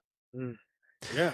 Or I'll do something like, find me the similarities between this person and that person and break it down for me. And then, for me to understand what might be happening between two historical people, right? Sure. yeah. Like I To used it. further understand Yeah. things. Yeah. Like a great example, I used it creating our Fierce and Fat Cat shop, right? Mm-hmm. uh, Website. So Yeah. when we were trying to decide if we were going to go with like Shopify or Hostinger or whatever, like I was using their AI competing. So I was giving whatever their AI was spitting out, telling me the benefits of it. I would take that, copy it, and put it in Shopify's AI and say, hey, this is what Shopify. And then so I had them keep going back and right and tell me what's Oh the difference, man. tell me what's better, Yeah. right? Like so using it that way, right? I also using the AI, you know what I'm saying, to somewhat against each other, right? To get to the best, to where we were actually going to get the best bang You for trying our. to start an AI street fight? Hey, hey, they want our dollars, right? They have them, and they want these things. So okay, well, show me how it's going to benefit me, right? So that's what Yeah. we also gotta understand and use it for, right? There's so many other tools for it, and like I said, AI is just like any other search engine or anything else. It can be wrong, Yeah. right? It's wrong a lot of the times, Yeah. Yeah. and Yeah. because it gives you what you, and the thing about it, it's programmed to give you what you want, no matter what. It won't tell you no. If you notice that, you'll get like pages full of shit from AI from one prompt, but it'll never say, I can't I can't give you No, that. it will. It would. If you got to put them tokens in there, it'd be like, this takes more Look at computing that. power. Look. No, it did. I tried something the other day. I was like, hey, look. But I will say this. On a flip, though, it could give creators, empower them some. Now, I'm not sure of the capabilities today about like creating it, because I think there's a lot of smoke and mirrors around it, right? Like how powerful is it truly for the single creator who has an idea, who might be a great writer, right, that can't draw, and they have an idea for a story, right? Can they actually do that without paying an exorbitant amount of money, like the tokens, like the 5,000? Like, I have business friends that use their companies use them, but that is like there's a different AI that the free Claude and the free, Chat GPT, there's tiers, right? And so I do wonder how much of that, because there's a lot on the internet, it's a lot of misinformation, they're selling hard. But I think there is a place for, like, for us. 15 years ago, Carlos, we wouldn't have been able to do this pilot for the amount of money. We paid a lot of money, but that would have been way more. Way And more. for such a small team, and that's not even AI, that's just software, right? So Yeah. like these tools help empower people that may not have had access to that before. So I'm curious to see kind of where that part of it in the creative game goes, but it still has to be a soul behind the prompts, right? Like each human perspective behind the prompting to sort of build the machine, you know what I mean? Whatever's going out there. But yeah, for us, like, we've had success just doing it the good old fashioned way, just software. How old fashioned that is now, you know what I'm saying? Yeah, I know. Centine Software. back here, yeah, baby. Yeah. Yeah. So yeah. At the end of the day, as a creative, especially as a creative that's marketing yourself online, which should be most, if not all of you, people are going to find you for what you make, right?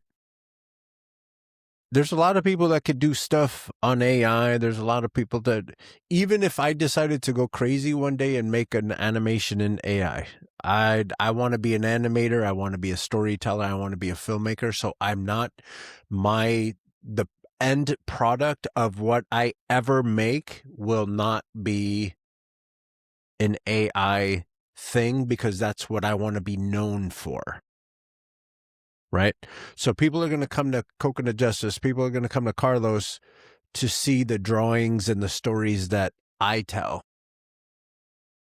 They're not coming to me to see AI. They're not going to Furious and Fat Cat to see AI. They're trying to see your story. They're trying to see how you guys are animating. So it depends on what it is that you're trying to be when you grow up, I guess, is the best way to say it. If you want to be known as an AI artist and a sellout and all that stuff, whatever it is that people are calling you, that's what it's going to look like. Yeah. Yeah, it's interesting. I mean, the future, a lot of people are predicting. I'm not, we've been proven, he has been proven to get predictions wrong. I think it's a tool. I think, Exactly. it's a And tool, people go to see the artwork. They don't go to see the ruler. They don't go to see the triangle. They don't go to see the, you know what I mean? That part. Yeah, man. So AI is over there. AI is a ruler. AI is a thesaurus, is a encyclopedia, it's a dictionary, it's a history book. For me, it's that. It's a reference. It's a reference material. I don't need it. I don't need it to do my art. That's what I want to do. And a lot like you guys, like I've fallen in love. I've fallen in love with the process of art, with the process of drawing. Yeah. I mean, it's hard, right? And that's the point. The hard part is what gets you to the great art, right? It's the struggle with humanity, with yourself, right? Yeah. Like classic man versus nature, man versus himself, right? Like that classic storytelling. It is that struggle that produces the beautiful art. I mean, Pierre referenced Sinners. Kruger was talking about he's thinking about his uncle that passed away. You know what I mean? How his he's thinking deeply about his uncle who loved blues music. You know what I'm saying? So he putting a record on, thinking about, and it comes from that kind of thing, man. So like, yeah, you know, it's just it is curious. I'm curious how they are trying to promote it to be one artist can do a movie. You know, this is how they keep doing it. Yeah. That's how they sell it. They say you could do all this for cheap. Yeah, but I don't. Yeah, but cheap is $30,000 in tokens, and you know what I'm saying, and hundreds of hours, you know, like of Nah, prompts. Like it's a who little. wants And to you can do go that? get a copy of Who wants Blender to for do free. that? Like, Yeah, like it's interesting, man. It's like it's also not an appreciation for, you know, maybe Hollywood at times gets too bloated. Maybe instead of 500 people, you only need 100, right? With the rights, but still to do these masterworks that we love, the Spider-Verse that you love, it takes all of those people to try to, like, in art. That's what's so funny to me. They're coming for art. Like, stay over there in the business where there's plenty of sand in that sandbox to go play in. Over Exactly. here, we need our people. You know what I'm saying? We need our people to bring their unique human perspectives. And to we do like those- having them around. yeah, and we like people. We like though. texting at 4 yeah, o'clock and in the that's the morning. thing. Like we Hey, people, right? We're humans. We I need want to be each with other. you. You know what I'm saying? Yes, Like, Right. let's Yeah, connect. we need each other. You know, Yeah, let's go like play some COVID softball. proved Let's that. go hoop. You know, let's Yeah, Right. you know what I'm saying? COVID Like, proved that, right? How much we really depend and need the social fabric of our mental, every aspect of our lives. We need other people to be around, you know? Yeah. Yeah. Like just think about the first week of COVID was amazing. And then after that, it was terrible. You know what I'm saying? Like, Yeah. you know, Everybody 'cause had too I ain't much got to time go on their nowhere, hands. you know, like watching, you know what I'm saying? Watch Man. what? The last dance, we got that early, Yeah, you know, and the then other after thing, that, like too, we literally people were flying to Atlanta because Atlanta was open. Georgia was open. So Yeah. other cities was flying to Atlanta to party. You know what I'm saying? Like to go to the party.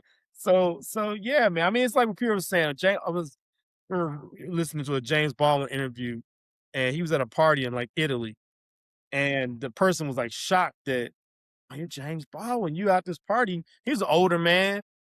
He was like, "I'm at the party because this is where life is happening. I gotta be around people to Yeah. write the things that I want to write." You know what I'm saying? Yeah. Is that very interesting?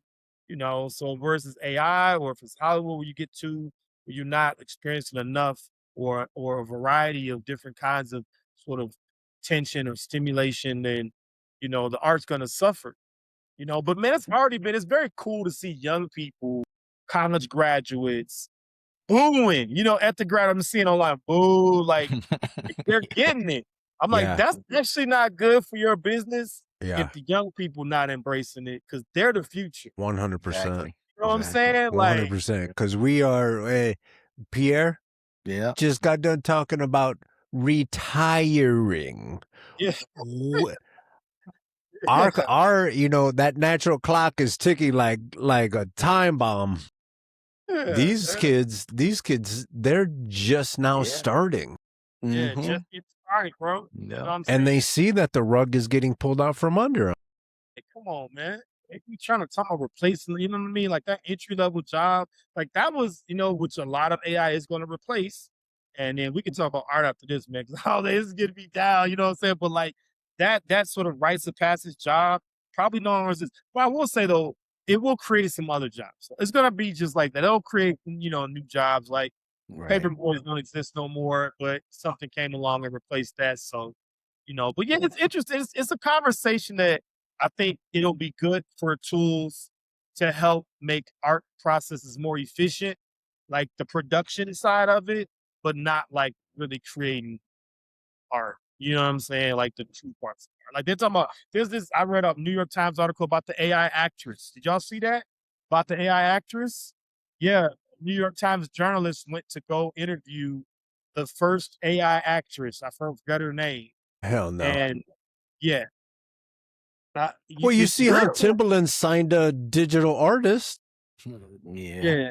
Yeah. I mean, Yeah. So And I then mean, people started calling him artists, washed up. you know, Yeah, yeah. yeah. I Yeah, yeah, mean, but Timberland, you know, he's at the height of, you know what I'm saying, of like his fame and fortune because of what he physically created. You know what I'm saying? Like, Yeah. yeah, so, you yeah, know, Timberland, yeah. He put in He the can, hard work and then he turned around and jumped on AI like, hey, yeah, hey. but what's the last Timberland beat you heard though? You know what I'm saying? Like everything is Yeah. old. You know what I'm saying? It's like all Yeah, the old that's a good stuff. So point. he's playing right now. He at the Yeah. level where he he can just playing play, right? around, man. Yeah, He just playing in different areas. You know what I'm he saying? just, yeah, Like, it's not, you know, like, you know, and he to out each there at his own. Like for Santorini. You know everybody what I'm that want to use saying? it, cool. Yeah, And then we're gonna see, we're gonna see. That's my thing. Like, let's wait and see. We Yeah. over here, Fierce and Fat Cat, we're gonna keep doing this the human way and giving, opportunity for artists, putting money in artists' pocket, helping them to developing ourselves, you know what I'm saying? We're gonna keep doing it over there. Hey, and we'll see, what Yeah. everybody else want to go the AI route, cool. See you at the top. You know what I'm saying? Like that's our And for filmmakers and animators that think that AI is, at least right now, everything that I have seen, everything that I have played with, I know for a fact that there are like advertising agencies using it for final product. I know that there's different studios that are using it, la la la. But at the end of the day, you still have to write the perfect prompt, and the prompt isn't going to be perfect enough. And then you're going to, a lot like Pierre was saying, you're going to sit there and you're going to keep it. Whereas you can go to the Blender website, get a copy of Blender. You could do 2D and 3D animation in Blender for free, and you have way more control. Yeah. Way more control. Yeah. Yeah. Yeah. I mean, it's going to be, as a creative, it is interesting because I'm like, that is the last thing they need to worry about, all these things. Cause over here is way more, it's the most human you can be. That's why yeah. people The love essence art. of life. Yeah, Exactly. Yeah. That's why you people know what I'm love saying? art, man. Yeah, Right. The caveman, right? Like the first drawing on that. That's like, you know what I'm saying? That's the first thing, like he So I was had like, to, what? he saw that Yep. envelope, Yep. and he's like, draw it. It's You beautiful. know, It's everybody us. back there was like, Yeah. hey, did you see Zork? He drew something that kind of looked like a llama. It's in us. It's that deep. It's that deep, And so it's like, man, it's gonna take, So yeah, man, we really. One of the things too about this process, Carlos, is it's a lot of noise in the world. Like it's very noisy, and Pierre often does a better job than I do, but just trying to quiet the noise and go within and focus on what we're doing. You know what I'm saying? And just go. Like not really worried about, like, I'm gonna probably, to be honest, once the comics get printed, I probably won't be online as much, right? I'm like social media, check, just because I just want to be focused on Furious and Fat Cat and who's down with Furious and Fat Cat. You know what I'm Yep. saying? Like Yep. it's gonna be healthy for me in a lot of ways, right? And so that's been the thing that's been, I think, kind of refreshing for me, is that I have this product to be able to go to and go, while there's a lot of noise in the world, just kind of like put myself into Furious and Fat Cat and as an outlet, and hopefully it becomes a lifestyle, over time. Yeah. Yeah. I mean, you guys are off to a good start. Solid start. Appreciate Solid it. start, Yeah. Carlos. Solid Yeah. start. Yeah. Like like I know a lot of animators. I know a lot of storytellers, writers, all the things. There's not a lot of stick-to-itness. Everybody's stuck on, I'm going to do this thing, and then they put it out, and then they wait like half hour. Yeah. Oh, I didn't get the numbers I wanted. And then they give up and let me move on to something completely different. I'm like, son, Yeah. you had potential over there. Yeah. And, I'm not saying that you got to sacrifice certain things, but you put it out there, but then you got to do the other step, which is market it, right? McDonald's has sold 1 trillion hamburgers. I see a Killing McDonald's, people.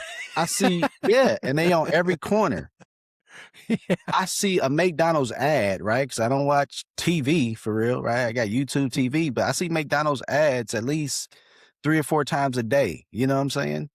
Yeah. They Yeah. do it, right? And they don't have They to, do but it. they still do it. So Yep. you as, just a singular individual artist or team, you put something out there, like Kevin was just talking about, it's a lot of noise, a lot of stuff out there. So give yourself a fighting chance. And it don't cost us. It's not like, back in the days, Mad Men days, right? When you had to have tens of thousands, hundreds of thousands of dollars to do ads, right? You can Yeah. do a $5 ad every 2 weeks.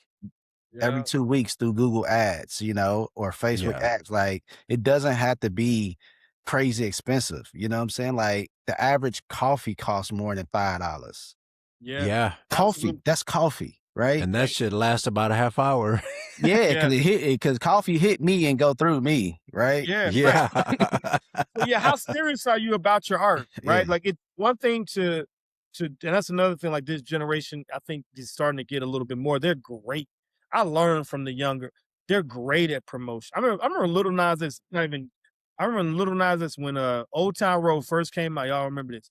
He was posting a meme a day, maybe several memes a day of Old Town Road. That song he kept doing these funny memes, and like he was kind of known more for the memes with the music behind it than he was the song. Like that's what blew up the song. I think it was like organic traffic that he was creating. So yeah, man, like that's one thing that I'm proud of Pierre and I for. We didn't quit, we didn't give up. 6 years ago we were, podding with you, and we're still here, and we're not going anywhere. Like we're more resolved. I was telling my wife that this morning, like I am more assured today, the most I've ever been that we're gonna succeed. You know, we're fortunate because we're getting the sort of external validation right now, which is great. We're doing the numbers on the internet, getting celebrated with the prestige festivals, but so that's helpful. But we had to like get back on the horse and do it all over again when nobody was calling for it. You know what I mean? Nobody was checking for it, so just thankful, man. I'm like super grateful that I get to, do this with my brother. Like I said, it's an opening, but Yeah. do this with my Yeah. brother, Yeah. That's is what I'm just, talking about. man, it's can't get no better than this. We talked about this when we were kids. We spoke about this. Like, now we're here, Yeah. So yeah, we already It's just way done. more rewarding that way too. I've had Yeah. a lot of artsy friends. They've worked together. They collabed on different art books and stuff like that. And I was always like, damn, like how dope would it be to have somebody who's just as crazy about any idea that I have or any idea that we have, and just to watch you guys, the Starskin Hutch this thing, and for the people that weren't around in the 70s, Starskin Hutch was a Yeah. a They, buddy cop this generation, show. they did a quick Google search, you know what I'm saying? Got that Gemini just gave them the whole history of Starsky and Hutch, how it ended, how the series ended, how the production, that's where we at now. Exactly. Yeah. Yeah. Yeah, man. Do you guys have anything else that you guys are working on other than Furious and Fat Cat? Nope. No, Just Fierce this and is Fat it. Cat. Fierce and That's Fat Cat Focused. to the That's what I'm wheels talking till we about. get to at the very least we get the entire first season in the graphic and comics and animation. Like, I want to hear nothing else about nothing else. Like, Nah. Yeah, we this, gotta. this is it. Yeah, this is the way, as we said, right? This is the Yeah, way. man. I mean, look at the South Park guys, man. They did the Book of Mormon and bro. They did their little offshoots for a bit, but man, South Park is 20 years. That's the tent Dang, pole.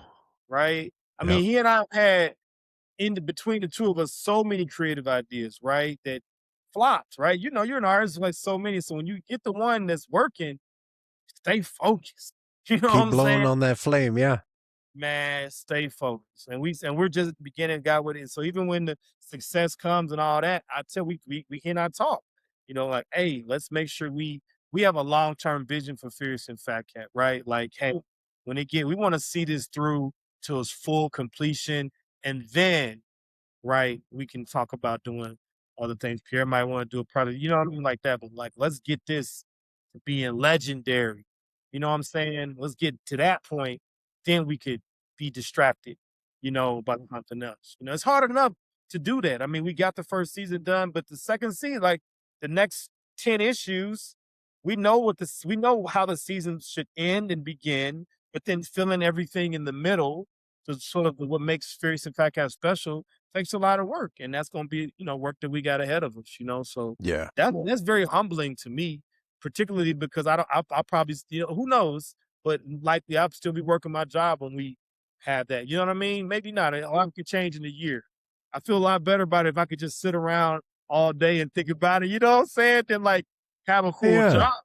That's humbling. Like So those Penny Arcade guys. Same thing. Yeah. Yeah. who If is you go to Penny Arcade? pennyarcade.com, they is a couple friends. They started an online comic book about them geeking out on video games and stuff. And then they Oh, yeah? slowly built. Then they went from Penny Arcade. Then they started doing like more video centric things. And now they have like a full on Penny Arcade conference thing, Okay. trade show. Okay. All right. Yeah. Okay. Yeah. Like the RDC World guys. Yeah.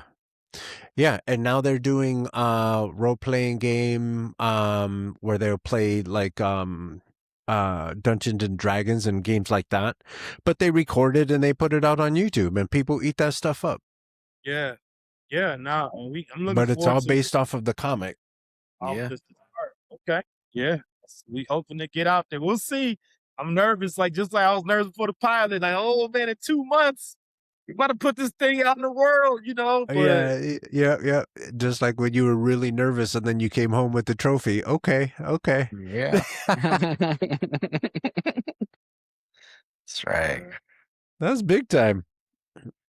And Excellent. don't let anybody ever minimize that. That's huge. Not everybody gets to say that they won an animation film festival. No, Yeah. I appreciate it. No, it is. And You there don't are take any people of that are going to be like, "Oh, they're little." No. You ain't done anything. Yeah. Yeah, no, it's true. No, it's true. Yeah, I can't it's all a blessing. It's Yeah. all a blessing, and we don't take Sure. any of it. I certainly don't take any of it for granted. Because it took a lot to get here. So Yeah. every moment is a celebration. You Absolutely. know what I'm Yeah. saying? Real. Yeah. Yeah, and it means a lot more to me because, like I said, 2D animation is in my veins. I love it. I love drawing. I love animating. You should see Yeah. how many stupid things I have on my iPad, just like a bouncing ball, a falling pumpkin, whatever it is. I'm always drawing and always animating and stuff like that. You When we gotta, get a proper budget, we're gonna circle back and grab you, Carlos, if you want to work with us for sure. Like we get it for real. Like when we get some institutional money, like this is how we do, man. Like we Yeah. loyal to the people that believed in us when we Yeah. first started, man. You know what I'm Yeah. saying? Yeah. The guy, like I say, the guy that animated our entire web series, we brought him. He's one of part of the animation team for the pilot. Yeah.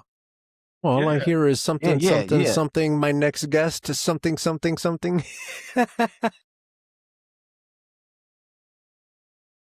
I said, all I hear is something. My next guest, something. Yeah. I'm coming to get you, animator. I don't know who Yeah. you are, but I'm going to find out.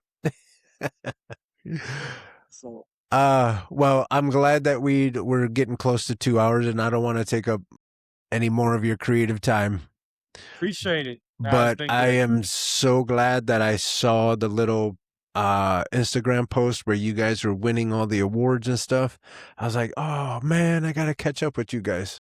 Yeah. That's great. Glad you Yeah. saw it. Glad you saw it. Seriously, I'm glad we did this. And hey, we're gonna do maybe a year from now we do it again and we'll be in a whole If even different sooner. I'm not gonna Yeah. no. If even Yeah. sooner. Yeah, because Yeah. once you guys go out here and start doing your mini Comic Cons and your comic books and all that stuff, when the comic books are ready, let's come talk about it. Yeah. All For right. sure. Cool. Yeah? Yeah. Looking forward to it. Hell yeah. All right. You guys take the last couple minutes. Pierre, if you want to go first, just because you're up on top on my screen, take a couple minutes, let folks know about your thoughts on Furious and Fat Cat and where they can find you and Furious and Fat Cat and all the things. And then Kevin, if you don't mind, wrap it up. give us your last few thoughts, and then we'll wrap up. Yeah. Cool. Yeah. So really just Fearsome Fat Cat, it's about connection, right? It's the whole thing, basically everything that we talked about, just connecting, right? People being able to see themselves no matter what their race, color, creed is in these characters, right? And you can find us, we're everywhere. YouTube, the pilot is on YouTube right now. Fearsome Fat Cat, just type it in. IG, we got that going, Fearsome Fat Cat on IG, and also TikTok. So yeah, and get ready. Like I say, the comic is coming. The comic will be here, late July, first week in August. So we'll have it ready, fresh, right? We're gonna have the fearsomefatcatshop.com. That's where people will be able to get it. We don't have it live yet because we only want to have it live once the comic is ready. Because as soon as we not doing pre-orders, any of that stuff. So as soon as we got them in hand, that's when people get them in hand. Okay. So I pass it to Kevin, let him finish it off. Yeah, man. First printing, first issue, girls. It's the continuation of the pilot. Y'all love the storytelling in the pilot. You're going to love Girls. It's as funny, if not funnier, than the pilot that's on YouTube. We super excited, man. Coming to an independent bookstore near you. We're going to be hitting this road full with comics. We're going to be promoting the comic, having the packages with the plastic and the boards. You know what I'm saying? We're going to have everything nice for everybody. And we just really thankful and grateful for the reception that we've gotten from the pilot, and even from just hinting and foreshadowing the comic book. The people, we advertised the cover for the comic, and people were like, yeah, comment on that. So we don't take that for granted. Thank you so much for anybody that might see this video. Thank you, man. We coming to you. Can't wait to meet people in person. Fearsome Fat Cat just getting started. We just getting started, and we're on fire about telling more Fearsome Fat Cat stories. We got a whole 9 issues that we're going to produce, and we can't wait to get it to you. And they keep talking about this pilot, you guys. You guys need to go see it. If you like being addicted to video games, if you like being addicted to cereal, if you like yeah, all of that. Getting into it with your friend, you know what I'm saying? Getting into it with your friend, they are getting into trouble. Right. Yeah. It's a good time. You guys, please check it out. As a matter of fact, I'm going to leave a link to everything that these guys just got done talking about, and the award-winning video that they made. All those links are going to be in the description of this video. I'm so very proud of you guys. Thank you for coming and checking in. Yeah, appreciate you, brother. Thank you. Thank you. It's been a pleasure. All right, everybody. And with that, we're out. Hey, peace.